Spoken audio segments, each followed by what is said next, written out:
Okay so बच्चा वाड़ी कल अपन ने देखा इसको भाई साहब कि कैसे अगर पर्टिकुलर एंगल ऑफ इंसिडेंस के लिए आपका एंगल ऑफ रिफ्रैक्शन और एंगल ऑफ रिफ्लेक्शन के बीच में 90 डिग्री का एंगल हो जाता है। और ऐसा एंगल जब बनता है तो आपका जो रिफ्लेक्शन होता है वो प्लेन पोलराइज्ड होता है। This is purely plane polarised, ठीक है। So this is basically plane polarised light, ठीक है। और यहाँ पे आपका देखो हम अगर म्यू की वैल्यू देखें तो म्यू की वैल्यू होती है sine I P upon sine r. और हमको यहाँ पे दिख रहा है भाई साहब आर क्या होता है, ये ऑब्वियसली आई पी हो जाएगा। Angle of incidence is equal to angle of reflection. So i p plus 90 plus r, ये अगर आपका भाई साहब 180 होता है तो इजिली हमको आर क्या मिल रहा है 90 माइनस आई पी। तो इसकी जगह पे अपन क्या लिख सकते हैं sine I P upon sine 90 minus IP. और साइन 90 माइनस थीटा होता है कॉस थीटा, तो ये हो गया आपका sine IP upon cos IP. So that is equal to how much tan IP. सो म्यू की वैल्यू यहाँ पे क्या हो जाएगी भाई साहब tan IP. Are we clear? तो this one people tan IP हो गई। यही हो गया आपका ब्रूस्टर्स एंगल, ठीक है। ये आपका ब्रूस्टर्स लॉ है और यही हो गया आपका Brewster's angle. मॉलस law Brewster's law याद है भाई साहब?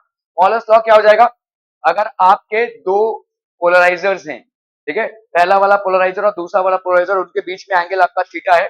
सो इमर्जेंट रे का भाई साहब इंटेंसिटी कितना हो जाएगा, इमर्जेंट रे का इंटेंसिटी हो जाएगा I not by two cos square theta. क्या ये समझ में आ रहा है?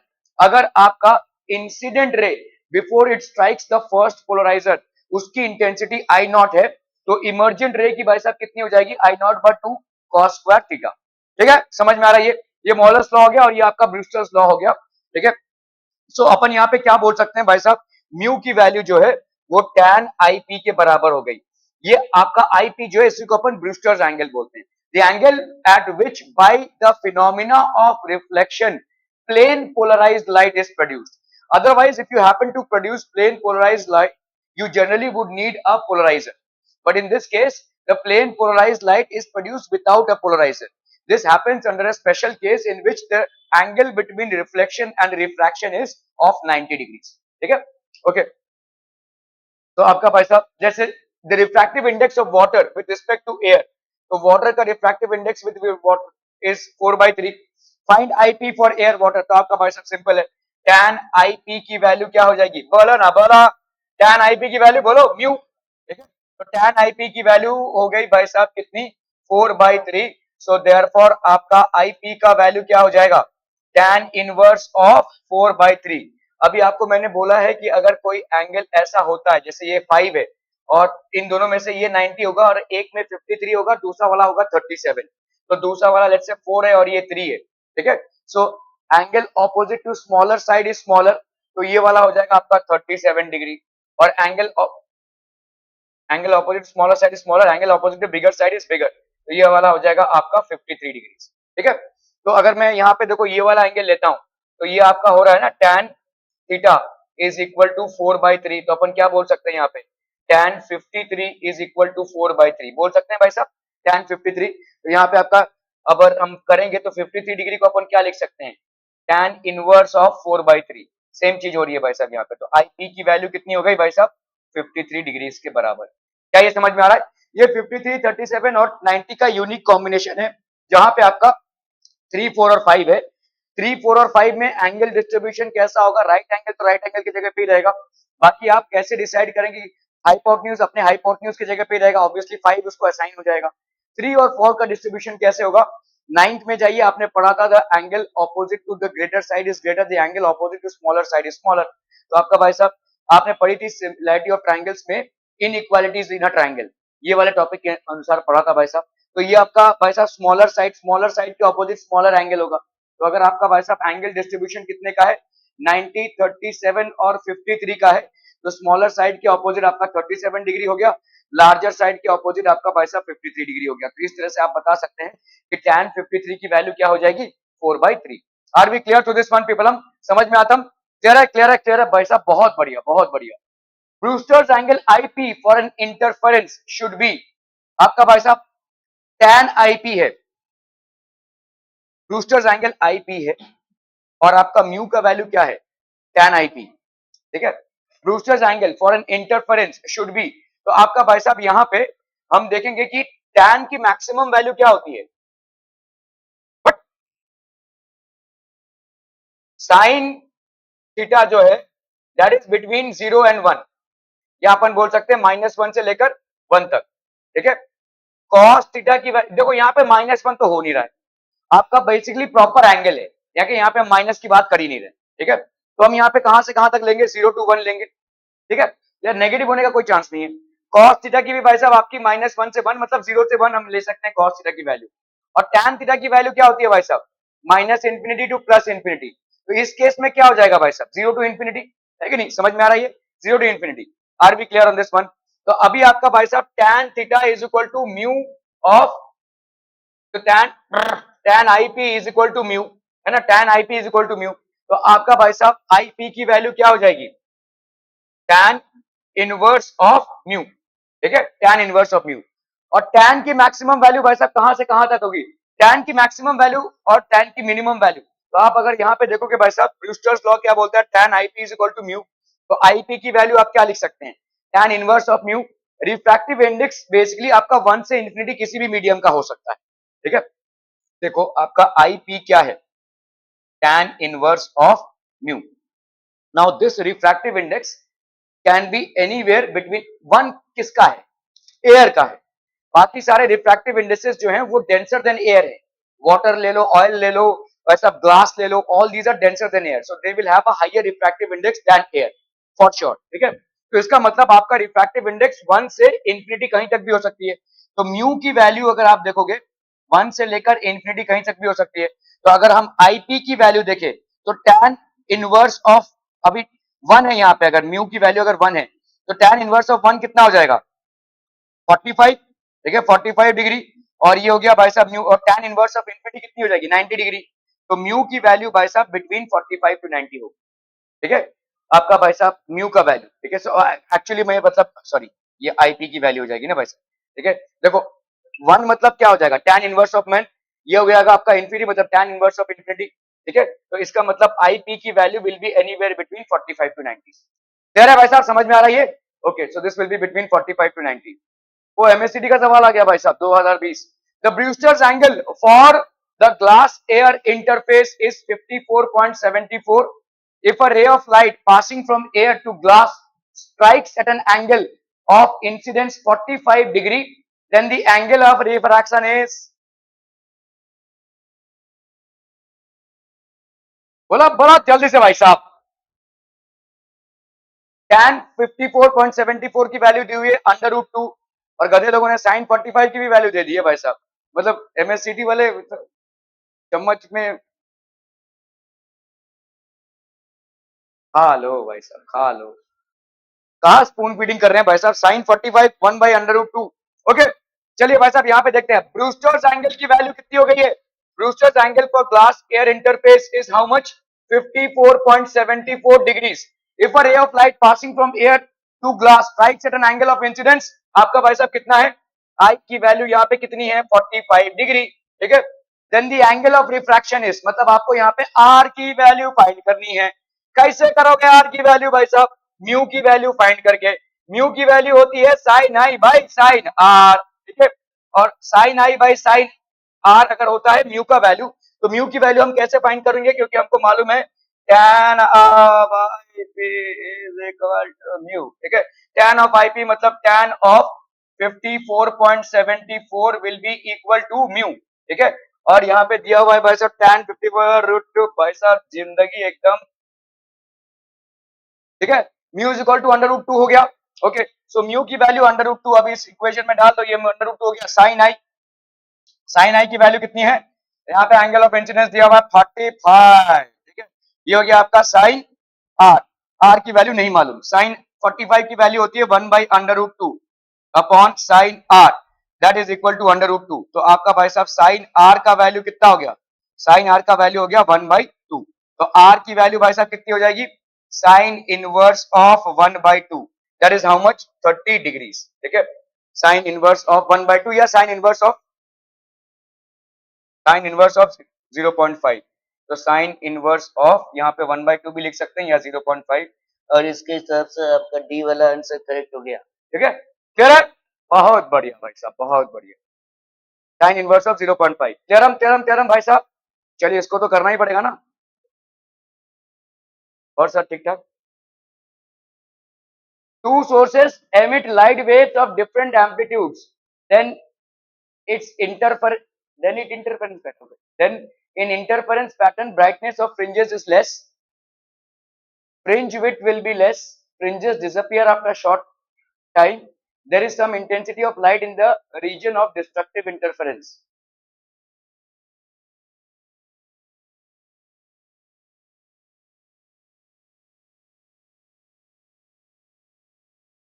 सवाल को ऐसे निहार रहे हैं भाई साहब, वो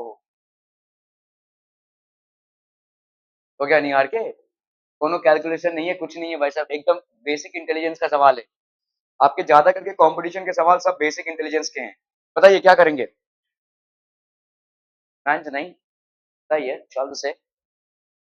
to sources emit light waves of different amplitudes. अलग अलग एम्पलीट्यूड्स हैं, अलग अलग एम्पलीट्यूड्स हैं भाई साहब। A1 और A2, मतलब A1 और A2 कोहेरेंट सोर्सेस है, ठीक है। To sources emit light waves of different amplitudes, then in interference pattern brightness of fringes is less। देखो, जब फ्रिंजेस ब्राइट होंगे, ब्राइट फ्रिंज कभी होगा?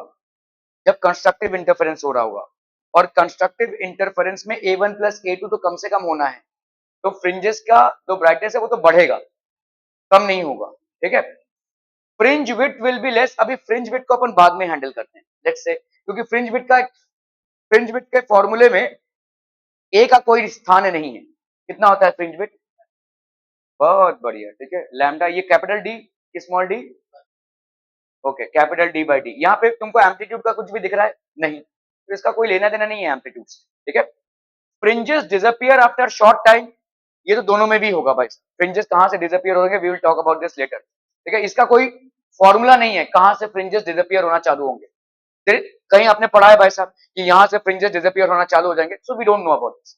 Now there is some intensity destructive interference में, आपका एम्पलीट्यूड क्या हो जाएगा? अगर आपका ए और ये वाला एम्पलीट्यूड ए होता है तो complete darkness will be produce, क्योंकि ए माइनस ए होगा, ठीक है। आपके डिस्ट्रक्टिव इंटरफेरेंस में एंगल कहां होता है रे?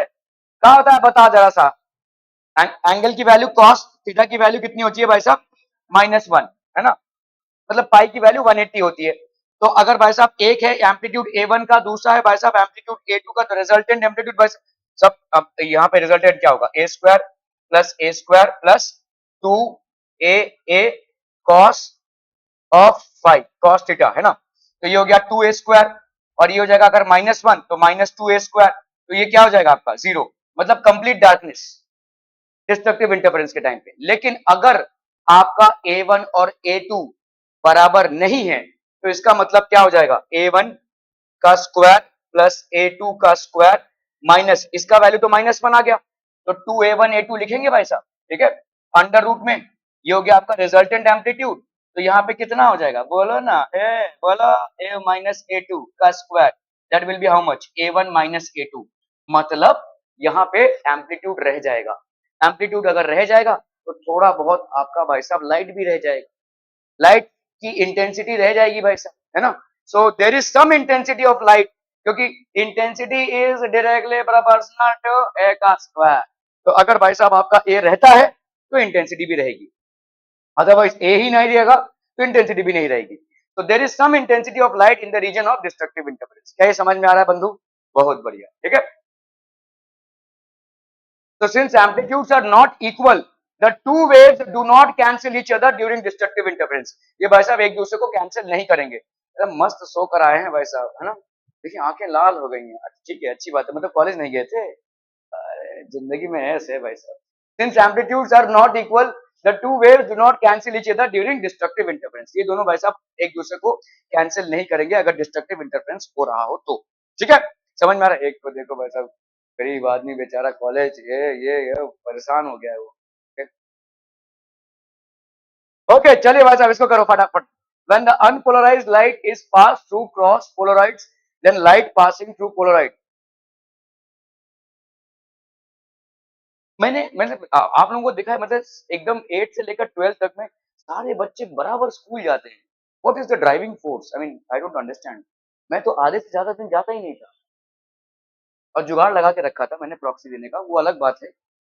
लेकिन what is the driving force, क्या किस लिए जाते हैं आप स्कूल, सच में इतना मतलब एक वाइब्रेंट एनवायरनमेंट होता है, या देयर इज समथिंग, मतलब पढ़ाई के लिए तो कोई जाता होगा, मुझे नहीं मालूम, होगा भी नहीं, बट अटेंडेंस, अटेंडेंस का इतना प्रेशर।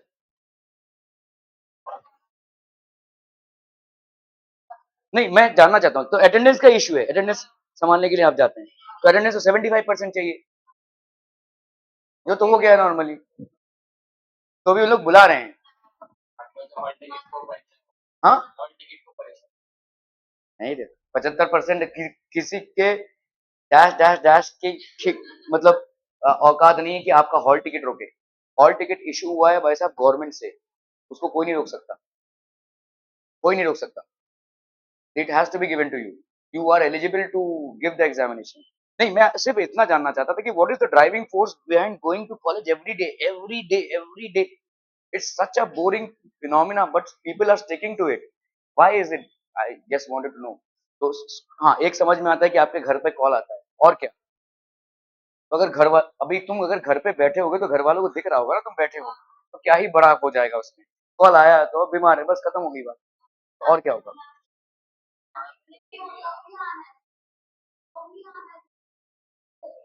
सलाइन कैसे बोतल लगा के जाओ, टेप लगा के जाओ, दो दो सलाइन, क्या ही कर लेंगे भाई साहब, ठीक है।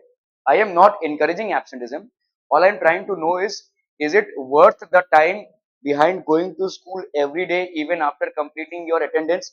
If it's an honest answer then go, but if it is not then try to understand ki where you can use or actually optimize your time. That is the only rationale that I have in asking this question, otherwise it's absolutely your discretion.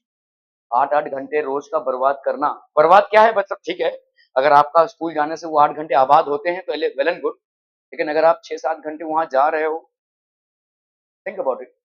When unpolarized light is passed through crossed polarides, then light passing through the polarized, okay आपका देखो unpolarize light है, ये आपका unpolarize light है, is pass through cross polaroids. Cross polaroids मतलब ये polarise 1 polarise 2, ठीक है, ऐसा क्रॉस पोलराइज मत, समझ में आ रहा है भाई साहब, जीसस क्राइस्ट का क्रॉस, ठीक है। When unpolarized light is passed through cross polaroids, then light passing through the polaroid, तो last light passing through the polaroid क्या हो जाएगा, अरे शाबाश, is walk by second polaroid, ठीक है, मतलब आपको अंधेरा दिखेगा, लाइट जाएगा ही नहीं उधर, ठीक है, इस ब्लॉक बाय सेकंड पोलराइड, ठीक है, क्यों, किस फॉर्मूला से, देवी जी बताएंगे जरा, कैसे बता, ये पता नहीं कहां से क्या बोल दिया इसने, very good very good very good, आगे, cos स्क्वायर थीटा, और ये थीटा क्या है, इस केस में थीटा क्या है, हाय देखो, कामोठे के लिए हमने टर्न मान लिया था, लेकिन पता नहीं यार हेवी ट्रैफिक में अटक गया भाई साहब, कहाँ वासी से चल के आ रहे थे, बस होने वाला था जर्नी कंप्लीट। तो यहाँ पे आपकी इंटेंसिटी देखो, अगर फॉर्मूला लगाओगे तो क्या हो जाएगा, I is equal to emergent ray की इंटेंसिटी, ठीक है, आई नॉट, देखो मैं अगर साफ साफ बताऊं ना, वेव ऑप्टिक्स में ये ब्रूस्टर्स लॉ और मॉलस लॉ, यही दो थोड़े सुकून वाले लॉ हैं, बाकी आपका भाई साहब जीवन lambda by two, 2n+1 lambda by two theta, ये सब में कंफ्यूज ही रहेंगे आप, चाहे कितने भी अच्छे तरीके से कर लें, डिमोटिवेट नहीं कर रहा हूँ, हकीकत बयां कर रहा हूँ, ठीक है। कहाँ पे भाई साहब ब्राइट फ्रिंज बन गया, किया किधर, आपने थिन फिल्म लगाया तो क्या शिफ्ट हो गया, अक्सर लोग कंफ्यूज होते हैं, इतने सारे फॉर्मुलेस आपके ऑन टॉप ऑफ माइंड नहीं रहते हैं, तो गिन चुनकर उन चीजों को उठा लो जो सहूलियत वाले हैं, ठीक है, क्योंकि कम से कम उन पे सवाल आ जाए तो आप चुके ना। ये आपका एक ऐसा फॉर्मूला है जो थोड़ा इस चैप्टर में सहूलियत वाला है, तो ये हो गया आपका कॉस स्क्वायर थीटा, ठीक है, I not by two cos square theta, तो इस टाइम पे आपका थीटा क्या हो जाएगा, क्रॉस वाला है भाई साहब, ठीक है, तो ये हो जाएगा आपका 90 डिग्री, ठीक है, so this will be i not, तो ये ऑब्वियसली भाई साहब cos i not by two cos square 90 हो गया, तो ऑब्वियसली जीरो हो जाएगा भाई साहब, no light will be emerging from the second polaroid, समझ में आता है भाई साहब, बहुत बढ़िया, ठीक है, ठीक है, okay. A ray of unpolarized light is incident on the glass surface of refractive index 1.73 at polarizing angle. The angle of refraction will be, चलिए भाई साहब एकदम हलवा सवाल है, tan 60 की वैल्यू 1.73 दी हुई है भाई साहब, अंडर रूट 3 है, मालूम भी नहीं है था,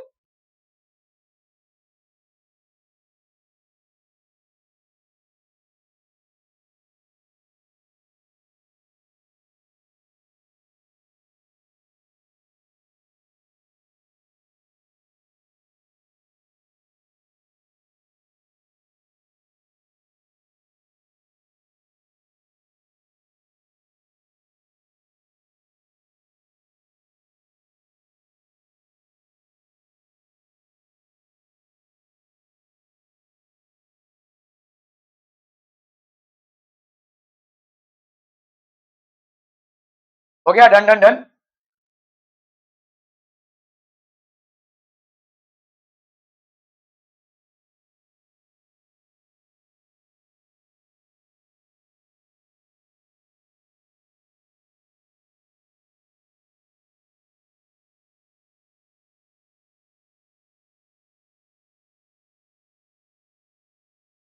तो यहाँ पे रिफ्रैक्टिव इंडेक्स भाई साहब कितना है, रिफ्रैक्टिव इंडेक्स बताइए।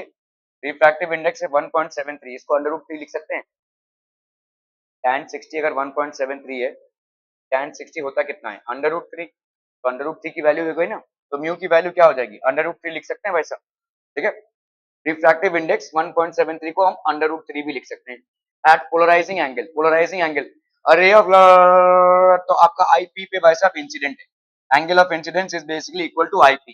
ठीक है, the angle of refraction will be, तो एंगल ऑफ रिफ्रैक्शन भाई साहब आपका कितना हो जाएगा, अपने को मालूम है भाई साहब tan of IP is equal to mu, है कि नहीं भाई साहब, tan ऑफ आईपी। अभी आईपी की वैल्यू भाई साहब कितनी है, tan ऑफ आईपी, तो ये नहीं मालूम है हमको, है ना, tan आईपी की वैल्यू भाई साहब कितनी आ गई, अंडर रूट 3। तो आपका आईपी का वैल्यू कितना हो गया भाई साहब, 60 डिग्रीज। ठीक है, आईपी की वैल्यू हो गई भाई साहब 60 डिग्रीज। एंगल ऑफ रिफ्रैक्शन आपसे पूछा है,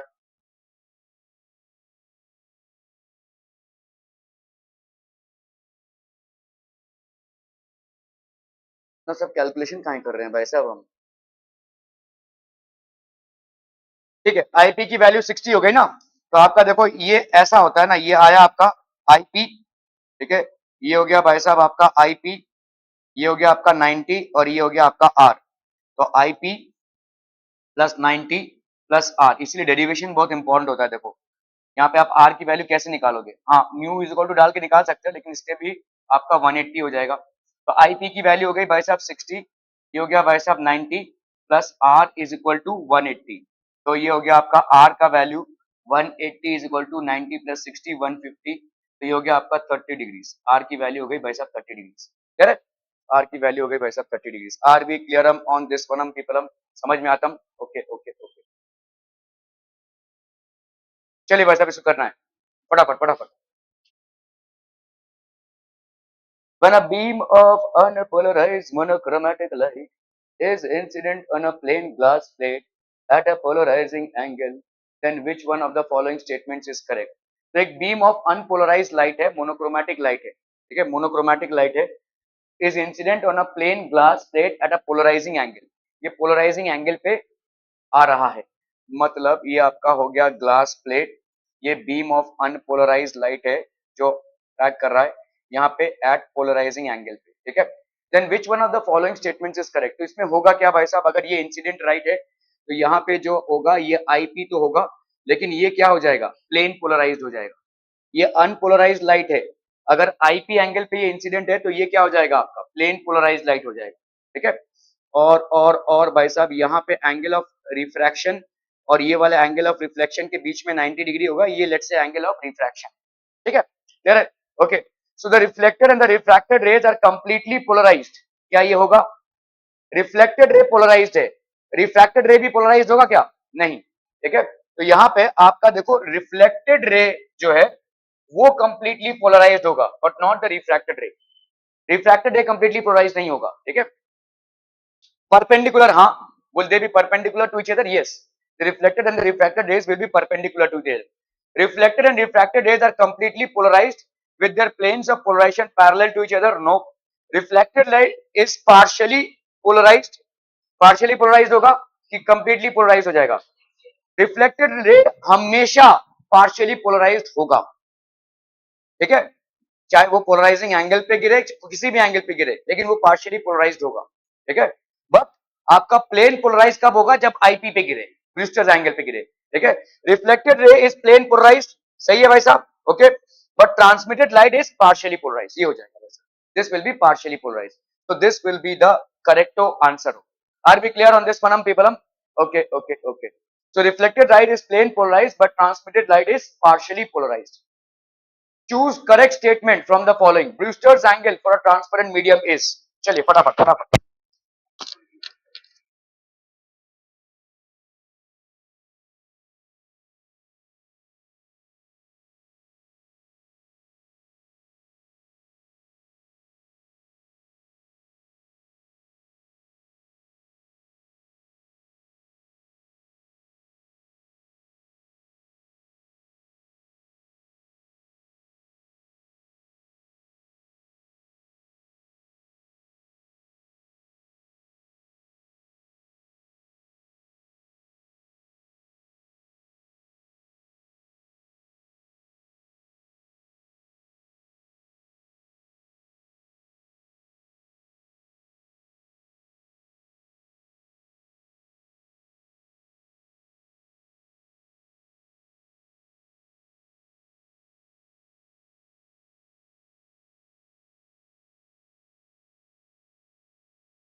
देखो जब भी किसी भी मीडियम में आपका रिफ्लेक्शन और रिफ्रैक्शन दोनों भी हो रहा है, ठीक है, whenever let's say आपका भाई साहब कोई ट्रांसपेरेंट मीडियम है and light is basically let's say this is a rarer medium and this is a denser medium, so light is traveling here, ये आपका unpolarized light है जिसको अपन ऐसे रिप्रेजेंट करते हैं, this is unpolarized light, ठीक है, so here is a normal, here it will be reflected, तो ये आपका भाई साहब पार्शियली पोलराइज्ड होगा, पार्शियली पोलराइज मतलब कहीं पे आपका ऐसा रहेगा, कहीं पे भाई साहब ऐसा रहेगा, कहीं पे ऐसा रहेगा, तो दिस इज पार्शियली पोलराइज्ड, और आपका रिफ्रैक्टेड रे भी आपका पार्शियली पोलराइज्ड होगा, ठीक है, so this will be partially polarized, ठीक है, this is partially polarized, but the moment it is basically IP, IP पे अगर ये होगा तो this will be plane polarized, तो प्लेन पोलराइज्ड मतलब भाई साहब आपके ये वाले सारे, ठीक है, तो प्लेन पोलराइज मतलब क्या हो जाएगा, इसमें चेंजेस आ जाएंगे, इसमें भाई साहब आपका हो जाएगा प्लेन पोलराइज्ड, मतलब as if as if it is passing from a polarized crystal, और ये रिफ्लेक्टेड और रिफ्रैक्टेड रेज में एंगल की वैल्यू हो जाएगी 90, ये ऑब्वियसली आपका एंगल ऑफ रिफ्लेक्शन, ठीक है, सो by any reflection or a refraction between the interface of two mediums, you will always get partially polarized light. However, when it is incident at the Brewster's angle, okay, when the angle of incidence is equal to the Brewster's angle, then you will get a plane polarized reflected light. आपका reflected light plane polarized हो जाएगा, ठीक है, okay, okay, okay. Choose the correct statement from the following. Brewster's angle for a transparent medium is, आपका भाई साहब Brewster's angle क्या हो जाएगा, tan IP, ठीक है, this is equal to mu, independent of the refractive index of the medium, same for lights of different colors, different for lights of different colors, different for lights of same color. Brewster's angle बताइए भाई साहब क्या हो जाएगा,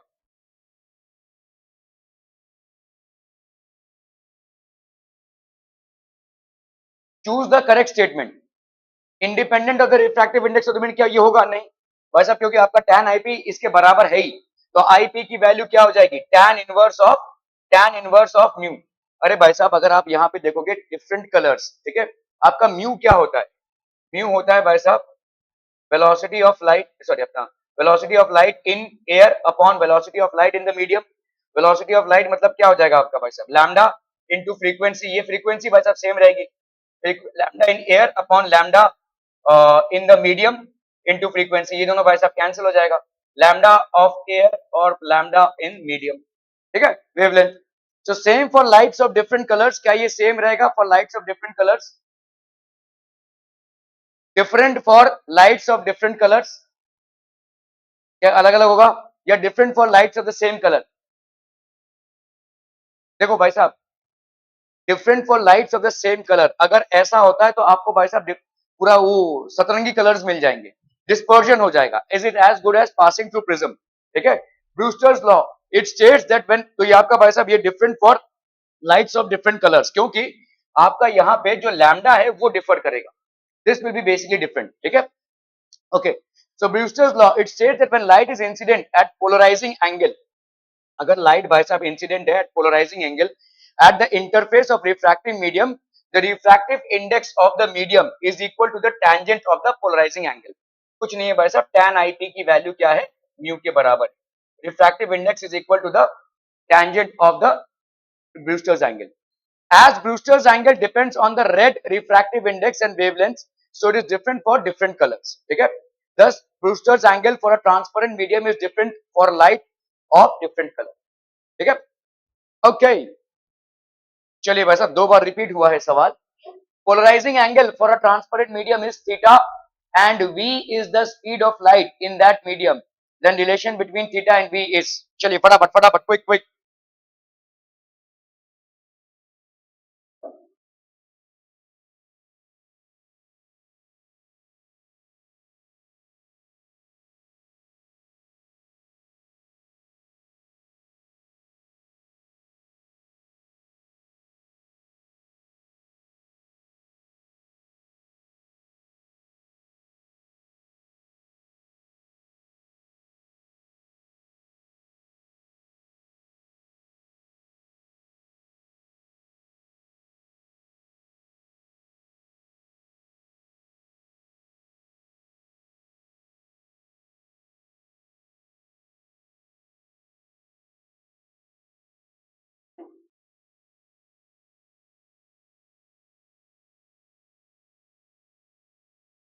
polarising angle for a transparent medium is theta, मतलब भाई साहब आपका आई पी का वैल्यू कितना है?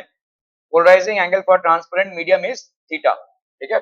And v is the speed of light in that medium, तो v भाई साहब speed of light in that medium है। Then relation between theta and v is where c is equal to velocity of light. तो बताइए भाई साहब क्या हो जाएगा? तो आप यहाँ पे भाई साहब पोलराइजिंग एंगल मतलब tan ip will be equal to tan theta and this will be equal to mu, ठीक है।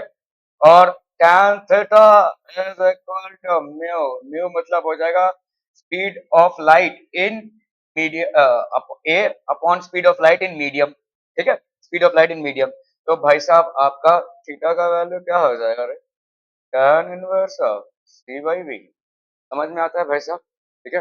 तो अगर मुझे इसको करना है ऐसे, तो अगर मैं यहाँ पे tan theta is equal to c by v कर रहा हूँ, यहाँ पे तो कोई है नहीं, तो अगर मैंने ऐसा कर दिया भाई साहब 1 बाई tan थीटा, ये कितना हो जाएगा? This will B v by c, ठीक है। तो इसका मतलब cot थीटा की वैल्यू क्या हो जाएगी बोलो? v by c। So therefore theta की वैल्यू क्या हो जाएगी? cot inverse of v by c, ठीक है, cot inverse of v by c, ठीक है, क्लियर है? Okay okay okay, cot inverse of v by c। Are we clear up on this one, people? Okay, okay, okay। चलिए भाई साहब इसको फटाफट से निपटाना है।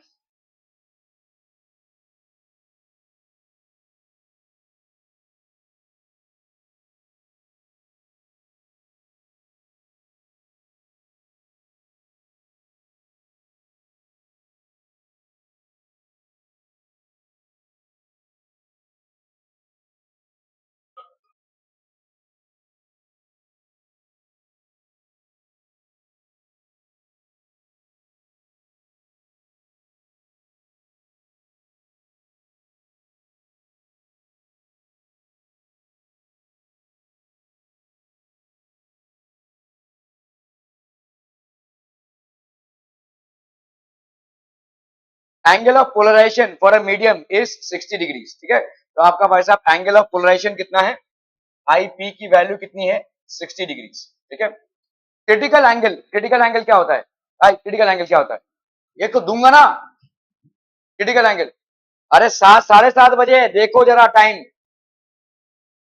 7:30 बजे क्या? क्या हुआ? ओके, सो क्रिटिकल एंगल क्या होता है? What is critical angle? तुम लोग भाई साहब एक तरफ से चीजें भूलते जा रहे हो क्या? जब लाइट पास होता है डेंसर से रेयर मीडियम में, ये क्या भाई साहब तुम लोग? अरे जब भाई साहब यहाँ पे ऐसा है आपका डेंसर से रेयर मीडियम में, when light passes from denser to rare medium, ठीक है, it bends away from the normal. तो आपका देखो यहाँ पे लेट्स से एक एंगल ऑफ इंसिडेंस है, एक एंगल ऑफ इंसिडेंस है, और ये आपका क्या हो जाएगा? एंगल ऑफ रिफ्रैक्शन, ठीक है, एंगल ऑफ इंसिडेंस है और ये एंगल ऑफ रिफ्रैक्शन। आपने इस एंगल ऑफ इंसिडेंस को अगर बढ़ाया तो एक पर्टिकुलर एंगल पे भाई साहब ये क्या हो जाएगा? एंगल ऑफ रिफ्रैक्शन आपका हो जाएगा 90 डिग्रीज, ये हो गया आपका 90 डिग्रीज, ये हो गया आपका क्रिटिकल एंगल, ठीक है। तो at a certain angle of incidence when light passes from denser to rarer medium, the angle of refraction becomes 90 degree। After this what will happen? If you further happen to increase the angle, तो अभी आपका भाई साहब refraction होगा ही नहीं, total internal reflection हो जाएगा। तो this will be a case of total internal reflection भाई साहब, ठीक है। याद आ रहा है कि नहीं भाई साहब? ठीक है, तो अगर आपका कोई इंटरफेस मीडियम है, उसमें आपने क्रिटिकल एंगल पे व्हेन डेंसर से रेयर होगा तभी होगा ये, क्योंकि एक पर्टिकुलर डेंसर से रेयर जब होगा तभी जाकर आपका angle of refraction will be greater than angle of incidence. Light bends away from the normal and at a particular angle of incidence this becomes 90। तो आप देख लो भाई साहब यहाँ पे आपका sine i c by sine r that is sine 90, ये भाई साहब क्या हो जाएगा? Refractive index of rarer medium with respect to denser medium, ऐसा होगा ना भाई साहब, ठीक है। तो इसको अपन क्या लिख सकते हैं? 1 by refractive index of denser medium with respect to rarer medium, मतलब 1 बाई म्यू लिख सकते हैं, 1 बाई म्यू, ठीक है। सो ये हो गया आपका साइन आई सी, और साइन 90 की वैल्यू होती है 1, तो ये हो गया आपका 1 बाई म्यू। तो हम यहाँ पे लिख सकते हैं sine of critical angle is equal to 1 by mu, या अपन लिख सकते हैं critical angle is equal to sine inverse of 1 by mu. समझ में आ रहा है? Critical angle between two mediums. Okay okay okay, तो अभी आपका भाई साहब यहाँ पे क्या है? तो sine sine of critical angle is equal to 1/μ, ऐसा लिख सकते हैं भाई साहब। और Brewster's angle tan I P भाई साहब क्या होता है, this is equal to mu. समझ में आ रही है? ठीक है। The angle of polarization for a medium, तो आपका भाई साहब मीडियम का पोलराइजेशन कितना है, tan I P. tan I p मतलब आई पी की वैल्यू कितनी है, आई पी की वैल्यू यहाँ पे दी हुई है 60 डिग्रीज। तो भाई साहब tan आई पी की वैल्यू कितनी हो जाएगी, tan ऑफ 60 डिग्रीज। tan 60 की वैल्यू हो गई √3, तो आपका म्यू का वैल्यू कितना हो गया भाई साहब, √3। ठीक है, क्लियर है। अभी आपको यहाँ पे क्रिटिकल एंगल पूछा है, तो क्रिटिकल एंगल की वैल्यू क्या हो जाएगी, क्रिटिकल एंगल हो जाएगी आपकी आईसी। अभी साइन आईसी की वैल्यू कितनी होती है, 1/μ, तो 1/√3 भाई साहब ये हो जाएगा। ठीक है, साइन आईसी की वैल्यू, तो आईसी की वैल्यू क्या हो जाएगी बोलो, sign inverse of 1/√3, sign inverse of 1/√3, ये वाला ऑप्शन आपका भाई साहब करेक्ट हो। ठीक है, साइन इनवर्स ऑफ 1/3, क्लियर है भाई साहब। ठीक है, बट ये सब ऐसी चीजें अगर आप भूलने लगेंगे, क्रिटिकल एंगल क्या होता है, it will create a problem people, this will create a good problem, okay। So now we will come to the last topic which is diffraction। diffraction basically होता क्या है, तो हमने पढ़ लिया है क्या भाई साहब, YDSE, ठीक है, shift in the central maxima, number of fringes form। ठीक है, तो अभी समझो भाई साहब यहाँ ये सारे टॉपिक्स हमने कवर कर चुके हैं। ठीक है, YDSE यूजिंग माइक्रोवेव्स। ठीक है, optical path difference, optical path difference होता है आपका म्यू डी। ठीक है, effect of placing a thin transparent film, तो ये कितना होता है, μ-1 इंटू टी। और डी कौन सा, कैपिटल, अच्छा ठीक है D. This is basically the shift of the central bright fringe. ठीक है, सेंट्रल ब्राइट फ्रिंज का शिफ्ट हो जाएगा, shift in central maxima, number of fringes shifted क्या हो जाएगा भाई साहब,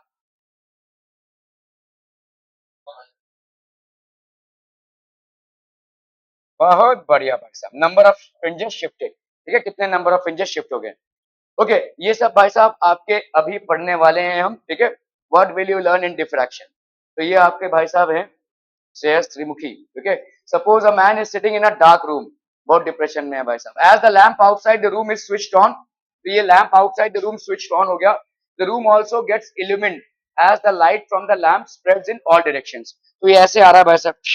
ठीक है, ये लाइट ऐसे आ रहा है। ठीक है, but if we take light as a particle, it should only illuminize the area in front of the door, तो भाई साहब सिर्फ इतना आपका इल्यूमिनेशन होना चाहिए। ठीक है, पूरा रूम कैसे लाइट अप हो रहा है, how is it getting lighted up, if we take light as a particle, तो इसीलिए डिफ्रैक्शन का फिनोमिना आपका प्योरली और प्योरली सिर्फ आप वेव ऑप्टिक्स से ही इसको समझा सकते हैं, रे ऑप्टिक्स से नहीं। ठीक है, क्योंकि रे ऑप्टिक्स के हिसाब से ये लाइट आ रही है भाई साहब, इतना ही पार्ट इल्यूमिन होना चाहिए, पूरा रूम इल्यूमिन नहीं होना चाहिए। ठीक है, okay, if we take light as a particle, it should only illuminate the area in front of the door, as it will travel in straight line only, whereas the light enters the shadowy region also। तो light भाई साहब आपका कहां पे enter कर रहा है, शैडोवी reason में भी, मतलब इस रीजन पे भी भाई साहब ये एंटर कर रहा है, light is entering this region as well. ठीक है, which can also only be explained by taking light as a wave। तो diffraction, polarization, ये सब ऐसे phenomena हैं which can be only explained if you happen to consider the wave nature of light, you cannot explain them by considering the particle nature of light। ठीक है, are we clear on this one people? Okay, okay, okay। So the bending of light around the corners or obstacles whose dimensions are comparable to the wavelength of light, मतलब ऐसा dimension जो है वो comparable है to the wavelength of light use. ठीक है, and hence the encroachment of light, encroachment बोल सकते हैं मतलब जहां पे उसको नहीं घुसना चाहिए, आप बोलते हैं ना जहां पे मतलब एनक्रोचमेंट के लिए आपके फाइन लग जाएगा। एनक्रोचमेंट मतलब समझ लीजिए ये सरकार का रास्ता है और आपने अपना भाई साहब बिल्डिंग बढ़ा दिया है वहां पे, तो एनक्रोच कर दिया आपने, फॉरेस्ट एरिया पे एनक्रोच कर दिया, तो इस पे आपको फाइन लगता है ना। सो यहाँ पे लाइट को नहीं जाना चाहिए था as per particle nature, but it has entered this। ठीक है, due to wave nature। ठीक है, and hence the encroachment of light into the region of geometrical shadow is called diffraction। इसको प्लीज लिख लीजिए। ठीक है, इसको हम अलग अलग तरीके से भी लिख सकते हैं, जैसे flaring away of light, flaring away of light from sharp edges where the slit width or or the size of the obstacle, where the slit width or the size of the obstacle is comparable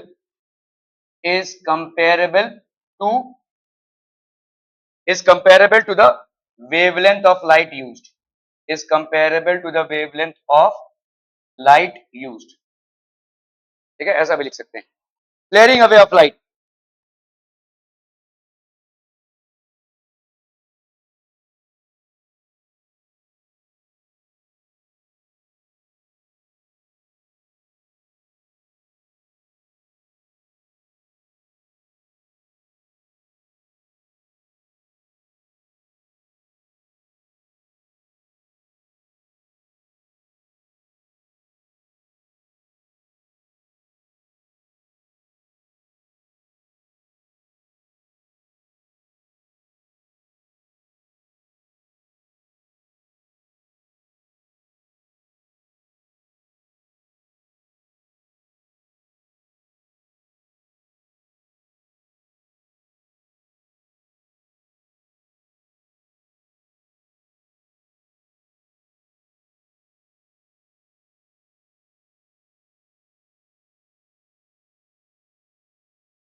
Done, done, done. Why bending occurs? तो bending भाई साहब होता क्यों है? क्योंकि ये देखो, अगर हम स्ट्रेट लाइन देखेंगे तो बेंडिंग नहीं होनी चाहिए, लेकिन बेंडिंग इसलिए हो रहा है क्योंकि देखो समझ लो ये आपका भाई साहब एक स्लिट विड्थ है. यहाँ पे आपके सारे पॉइंट सोर्सेस क्या हो जाएंगे? All these will become secondary wavelets के सोर्सेस. ठीक है. और अगर वेव्स निकल रहे हैं तो देखो ऐसे वेव्स निकल रहे हैं, ये अभी इन वेव्स को अगर हम जोड़ेंगे तो ऑब्वियसली ये बेंड हो रहा है. जाना चाहिए था भाई साहब लाइट को ऐसे, लेकिन ये भाई साहब ऐसे जा रहा है, ये ऐसे जा रहा है. ठीक है. Why? Because all these are becoming secondary wavelets. ठीक है. So why bending occurs? When a plane wavefront is incident on a narrow opening, very narrow opening, wherein the narrowness is comparable to the size of wavelength of light that you are using. ठीक है. Each point on the plane wavefront acts as a secondary source. तो ये भाई साहब secondary, ये plane wavefront है भाई साहब. प्लेन वेवफ्रंट कैसा होता है भाई साहब? ये ऐसे जा रहा है, ये आपका वेवफ्रंट है, ये परपेंडिकुलर है. लेकिन ये जैसे ही इस जगह पे पहुंचता है, each point on the plane wavefront becomes a secondary source of light waves. The secondary sources emit spherical wavelets as shown in the figure, and the envelope of wavelets denote the secondary wavefront. ये आपका भाई साहब secondary wavefront है. ठीक है. This explains the reason behind the bending of light when light strikes a narrow opening having sharp edge. ठीक है. तो आपका भाई साहब ये secondary wavelet होता है. Interference is due to superposition of two distinct waves coming from two coherent sources. ठीक है. Whereas diffraction is produced as a result. तो आपका इंटरफेरेंस किसकी वजह से होता है? सुपरपोजिशन. दो कोहेरेंट सोर्सेस से भाई साहब आपके लाइट आ रहे हैं, और depending on whether they are interfering each other constructively और डिस्ट्रक्टिवली. ठीक है. Whether their crest and trough is meeting और वेदर बोथ देयर क्रेस्ट और both their troughs are meeting. ठीक है. इसके हिसाब से आपका भाई साहब इंटरफेरेंस पैटर्न होता है, जहां पे स्क्रीन पे आपको consecutively bright and dark fringes मिल जाते हैं. ठीक है. So interference is due to superposition of the two distinct waves coming from two coherent sources, whereas diffraction is produced as a result of superposition of infinite secondary wavelets. ऐसे भाई साहब infinite secondary wavelets coming from the unblocked part of the same wavefront at the opening. ठीक है. Condition for diffraction क्या हो जाएगा भाई साहब आपका? Lambda is comparable to the size of the obstacle. ठीक है. Wavelength of light used is comparable to the size of the optic. क्या समझ में आ रहा है भाई साहब? ओके. और साइज ऑफ द अपर्चर, यहां पे हम बोल सकते हैं इज कंपेरेबल, और lambda is comparable to the size of aperture. Size of aperture ये भी हम बोल सकते हैं भाई साहब. ठीक है. ओके. तो आप देखो यहां पे the light bends from the edge of the opaque object and enters the region of geometrical shadow. ठीक है. ये आपका ज्योमेट्रिकल शैडो का रीजन है. यहां पे भाई साहब लाइट नहीं आना चाहिए. If we are just considering the ray of light और rather rectilinear propagation of light को अगर हम कंसिडर करें तो geometrically there is no space for light coming here, but it is still entering. ठीक है. The light bends from the edge of the opaque object and enters the region of geometrical shadow. and a pattern having alternative bright and dark fringes is observed between the illuminated region and the dark region. ठीक है, तो आपका illuminated region है और ये आपका भाई साहब dark region है, तो आपका pattern of bright and dark fringes are obtained. Are we clear on this one? तो यहाँ पे इस region पे आपको इस तरीके के bright and dark fringes लिख जाएंगे. ठीक है, in this region you will find the pattern of bright and dark fringes. ठीक है, clear है भाई साहब? Are we clear on this one people? तो types of diffraction आपके क्या क्या हो गए? तो the bending away or the flaring of light from a obstacle or from a slit which is too narrow or the obstacle size is too narrow that is comparable to the wavelength of light is called diffraction. Diffraction आपके दो type के हैं, आपका Fresnel diffraction for finite distance observation, Fraunhofer diffraction for far infinite distance observation. तो ये आपका भाई साहब फार के लिए है और आपका भाई साहब फाइनाइट डिस्टेंस के लिए है. ठीक है, we will do this elaborately tomorrow. Thank you so much for your valuable time for today. Okay.